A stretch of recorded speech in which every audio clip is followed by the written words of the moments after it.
Am I living? Oh, what a funny thing to say. But your mama always said, look up into the sky, find the sun on a cloudy day.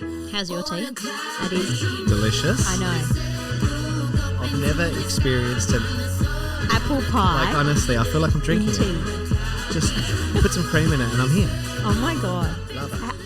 It actually feels like a meal. Welcome back to Livin', where Vince Fusco and myself, Nancy Timpano, are enjoying our beautiful new tea that has been sent to us by Purity.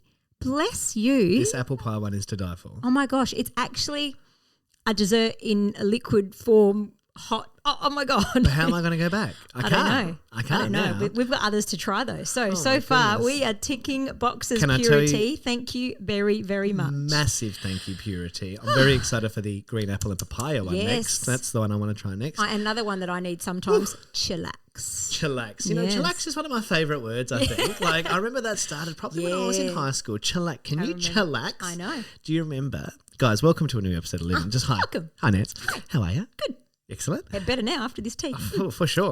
Hey, I was just going to say, do you remember Take a Chill Pill? Yes. Take a chill pill. Does that Yes. take you back? Absolutely. Well, for me, way back. Wow. Yeah, way back. But Take a now chill I pill. can say, just go take a Have a- tea. can you have go a have a chillax tea? chillax tea? Yeah. That's the difference between like the 80s and the noughties. Yeah. Or the 20s. We're in the 20s now, aren't we? Yeah. I say aren't we? Like I don't know. 2023. What a fool. Nance, we have got so many new things to talk about. We were discussing earlier before we started recording, we we're talking about what are we going to talk about today? Because we've got a list of things that we like to keep, a bit of a tab on, and we add things to our thing. And as I'm going through my notes, one of the things that I had talked about in our notes was little moments in life that shape you that you don't realize until well after the fact. Yes. And so as we're sort of like looking at these moments and just having a bit of a yarn about it, I'm going through my notes. Now, you can see my notebook here. I can. And it literally, I think I've got something like 45,000 notes in here, not even joking. But I found a note, Nance, that I want to share with you today. And I'm going to cry reading it because I've just found it and I remember vaguely writing it in a moment of inspiration, okay? And it's a little bit of a poem, and I wrote it on a Saturday night at 12:51 a.m. So actually a Sunday morning. Whoa, I would have been in my fourth dream by You were- then. 9 o'clock bedtime. I've obviously just come home from a wedding, which makes a Yes. lot of sense. Yes, so when yes, I yes, come yes. home from like a work night, You need at to a wedding, unwind. I normally have a cup of tea. I'm going to have Purity now. But I come home, I have a cup of tea, a bit of a sit down and just sort of try to relax so I can go to bed and sleep rather than being all jazzed up like I am all night. But I find myself in such a position of privilege every week at these weddings, and I love it. We've talked about it a little bit, but I love it because I love being part of someone's special day. I love being the reason that the night goes so well. I love that service to people. I love that. And I've told you before, you are very, very good at it. Thank you. I really appreciate that. It's very kind. I find myself in this position every week, and Joya can tell you, I don't know how many weeks I message her. It's usually around speeches. You get all emotional, all the warm and fuzzies. Yeah. Nance. And you know me that I'm a crier, and I'll cry in TV ads, literally. No, but you're good because, I mean, not all males are emotionally connected, and you really are, and I love that. Sometimes I think, wow, like you are. It's beautiful. And look, I love it. I love feeling all of it. Yeah. And that's the thing. I'm a feeler. You're a Yes, feeler. yes. It sounds weird when you say it like that. But we do feel things. And so like I often find myself during the speeches, especially when they're good humans and they're beautiful people, and you hear like the tales of them growing up, and you hear the way that they talk about each other, the way they speak about each other. I think the way someone talks about you says a lot more than how you talk about yourself. Yes. Yeah, that's a fair reflection. So I always find myself in these warm, fuzzy moments of like the parents in particular talking about kids. And ever since becoming a parent myself, gosh, I really thought that I would harden up a little bit with the emotions, but it's just doubled down on me, and I'm even more of a big blabbering mess than I was before. So again, I send messages to Joya often, like during the speeches, being like, God, I love you. Or like, I'm just so thankful for you, and I'm so happy for like our story and how we met and what we've created together. And like, I love that, right? So I've obviously come home after this one, and I reckon from the tone of this, the dad was just saying some beautiful things about the son. And it made me really reflect on my relationship with my dad. We have a fantastic relationship. We don't talk very like openly or like daily, which I think is just generational as well. Exactly right. And Old cultural. school. Yeah, that's he's right. an old school chuck. They don't verbalise by putting food on the table and, a roof over our head. That's it. Their That's way it. of, love language sometimes. Yeah. Not communicating. I'm not mad about it. Yeah. Because God knows my belly's full and my head's been dry. So, no, absolutely. But it is, it's funny. And as you say, like, it's definitely that old sort of stoic approach. My dad, can I tell you this before I read this out? My dad, his brother passed away last year. It was his last brother to pass away. And unfortunately, my dad is now the last of his siblings. And I remember I was the one who had to tell him when his sister passed away. It was like just one of those moments in life that you're like, I never thought I would have to do that. Yeah. But here I am being the first person to know and then communicating that. But I said to Dad, it must have been after the funeral, I was like, hey, just so you know, like I want to tell you how much I love you and how grateful I am for everything you've done and everything you do for me and my siblings and my family and all of us. And he looks at me and he goes, oh, why do you say these things? I said, because we don't say it enough. Yeah. And I just want to make sure that you've heard it. I know Yeah. I've said it to you before. I've never really said it in an intentional way, in the sense of like just, love you, bye, ciao. But this way, like I really just needed in that moment to tell him, and I did. And he was like, why are you saying these things? I said, I want to say it to you, Dad. He goes, hey, you never have to say it. I know. We're best mates, mate. You never have to say it. And my dad has never said to me like, we're best mates, except for that moment. Killed me. Killing me now, yeah. But it made me think about like the relationship that I have with my kids, my boys. And it's funny talking with other mates of mine who have kids, girls and boys as well. Like we say now, we're like, we've had more conversations with our 4-year-olds, 6-year-olds in the 6 or so years they've been around. Than in a lifetime. Than in a whole Yeah. lifetime. Yeah. Because we are more aware of how to maybe communicate our feelings or how we felt. And we're going to see more of this as we move through society, which is great.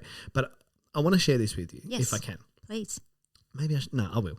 I'll also probably save this for his 18th birthday or his 21st. But I've written this at 12:51, and you tell me if how this goes. Bring you into my world now, okay, into the Vince Fusco show. This is called I Love Your Way. I'm loving this moment, this here and this now. I'm loving being your father, all the ups and the downs. I love being a parent, this moment, together somehow. My father never told me these things, so I'm telling you now. When I see you, not for what I want to see, but you for you, as I am for me. I see you now at having just come off being 3.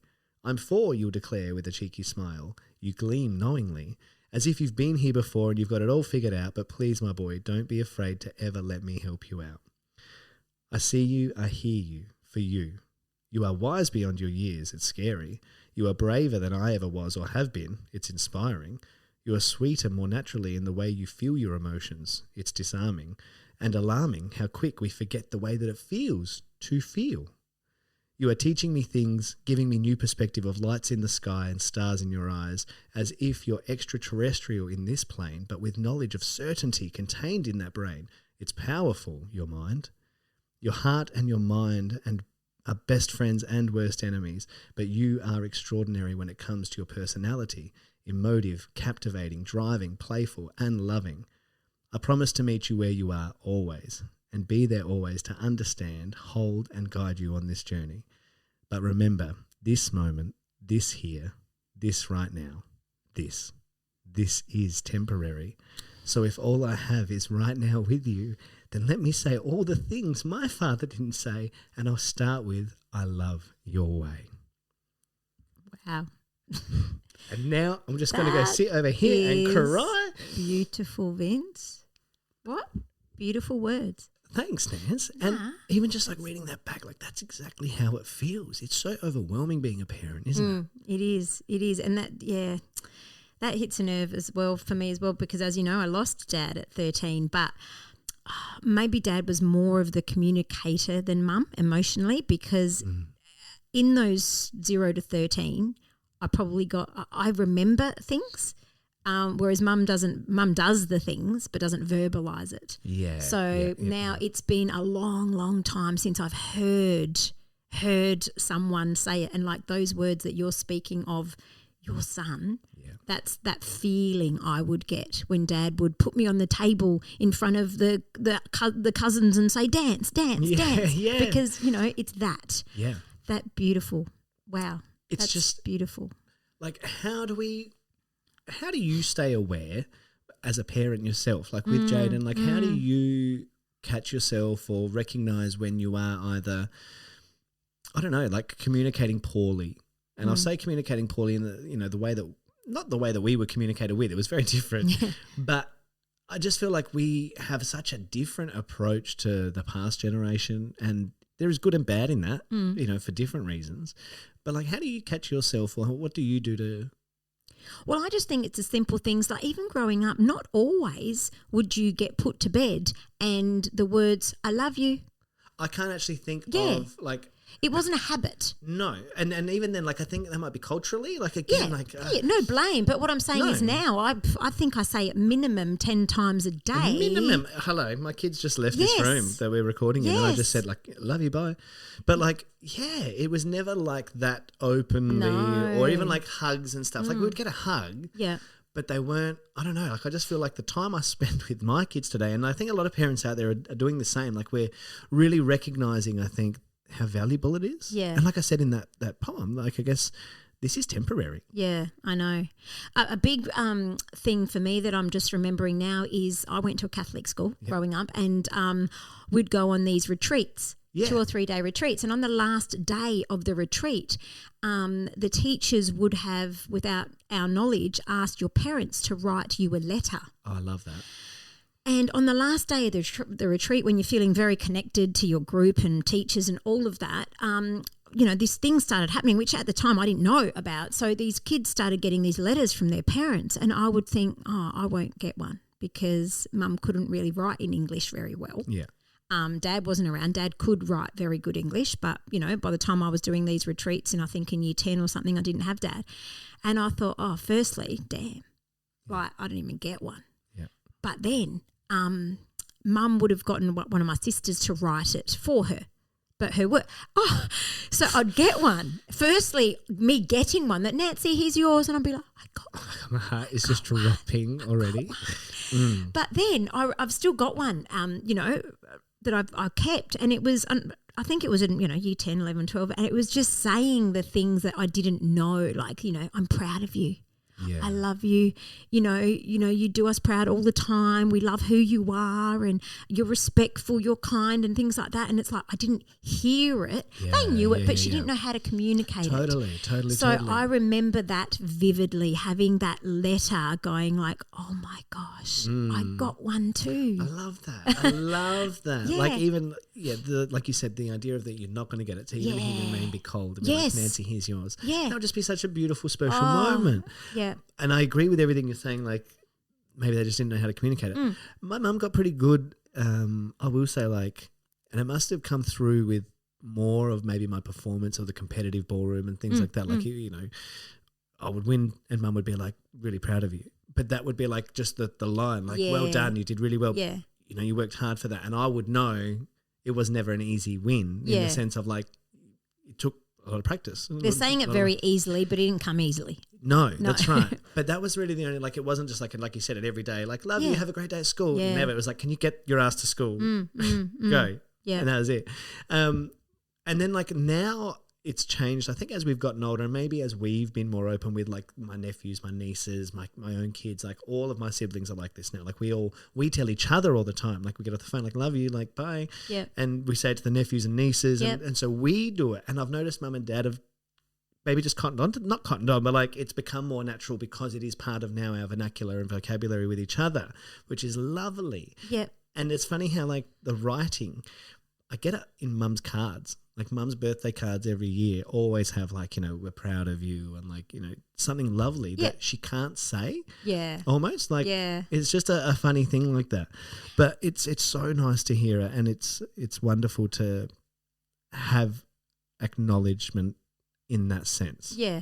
Beautiful. And I think it has changed, like you say, and I don't know how or why, because I hear mum say to her grandkids, Yes. I love you. Exactly the same. Every single day she'll say to Jaden, and then, and half the time I'm saying, Mum, you're not on speaker. She just assumes we're always on speaker. So she's 100%. talking to me and she's going, Jaden, I love you. And I'm like, Mum, it's me. Yeah. 100%. I'll be in the car by myself and she'll be like, hello, my boys. I'm Yeah. like, they're not here. She's like, did everyone have a good day? Like, no, they're not here. But she will say it openly and easily. And I think, wow, something changed People because say I that don't about- remember. Totally, but people say that about going from like, isn't the parents to grandparents? Yeah. They're like, gee, you never played with me when I was your kid, but straight away they're like, well, let's go play. Yeah. Where were you 30 years ago? Like, Yes. My mum will say it when she comes over and sometimes I'm like literally getting the forklift to help her off the floor because Jaden's made her play something on the ground with her. Yeah. She's like, oh my God. Because I don't have the memory of mum being on the floor playing with us, but she's like, and now these grandkids are managing to get on the floor and play. But is it because they don't have all of the responsibility of the 5 kids anymore? Yeah, Do you know maybe. what I mean? Like they don't. And I think about it because I'm like, mum didn't really play with us, but she was always running the house. Or Absolutely. Or it's funny, like the more that I think about it now, I'm like, God, the amount of time I personally had to have mum chauffeur me around to dance class, singing class, rehearsals. Far out, man. Yeah. Like, granted, like my sisters are a little bit older, so there is a bit of a gap at least. It's not like we had to there wasn't 4 kids all under 12, all doing sports. It was, Lisa was already grown up by that point. I'm then coming up as the, I don't know, like there's time available. But then obviously like having my brother, same thing. But I can think about it and I'm just like, wow, she still did everything else I know. in that house. Yeah. Do you know what I mean? Like That's dad, right. dad wasn't doing that. Dad was working. That's and then right. he'd come home and Everything was done. But I've got that memory as well that with my mum, it's like, how do I want to explain it? Like she was never at canteen. Ever. No. Ever, to the point that I would never ask. Totally. Ever. She was never on an excursion. My mum never came on excursions. Never. But I always knew my mate's mum was always the one, and we'd always like get to go with her. So like it was funny because you always had like the not standards, but like the ones who could do it or want, But then I'm all warm and fuzzy now, and I think I'll just take it because one day it'll change when he hits those teenage years. Jaden's like, Mum, will you come? And, yes. Or Mum, are you on canteen this week? I'm like, he loves That's the it best. when I'm there. Yeah. And it's like, I didn't feel it growing up. I can't really say because it never, I didn't feel it. But now that he's loving it, I'm like, wow, I never had this. Is that a case of you don't know what you don't know? Yeah. Do you know what I'm saying? And I feel the same way. Like I'm, without becoming a like totally smothering parent, I want to be involved. I know, right? me too. Like even somebody said to me the other day, like, oh, I saw that you're on the governing council. I was like, yeah. Like I want to be part of it. I want to know. I want to be so active. Actually, somebody said to me, this, I disagree, right? Somebody said, you're a very committed father. Well, hello, what? But just 50%. What do you? Hello. I don't understand. This is what somebody said to me this week. You're a very committed father. Like you're very like you do a lot with your kids as well that can take you away from things. And in my head, I was like, what an ass backwards thing to say. Yeah. Because I'm like, number one, mate. Yeah. You don't hold a candle. Yeah. My kid wants me to go play cars versus having this conversation with you right now. I'm going to go choose cars. Yep. If my kid needs me at school because he's sick, I'm going to go there. Like, to me, that's a no-brainer. But it was, and the thing, well, this person is from the, I guess I would say like an older generation, and has made a comment. Like it's not the first comment they've actually made in the last 4 years about that. Like I remember like even one day being quite tired and being like, oh, we're up all night or whatever. And they're like, you don't have to do that though. Yeah. And I was like, what do you mean? They were like, yeah, but Joy can handle that. And I was like, but I want to. Yeah. Like I want to be, I don't want her to have to be up all night. I want to get up and do feeds and help and, I probably let you off the hook a lot just because of the way I was brought up. 100%. Right? Because it was only, 7 years ago, Jaden's a baby. Yeah. And if he'd cried during the night, I would literally go grab Jaden and take him into another room to not wake Huge. Yeah. Like just because, but if I had have woken him, I'm sure he would have been fine. 100%. But for embedded in me, like, oh, I've got to do this, I've got to do this. And then you hear that those comments, like you say that, you know, committed dad, like, oh, they're really hands-on dad. A hands-on dad. And it's like, hang on a minute. You're a dad. But it's the way that we were brought up. Yeah.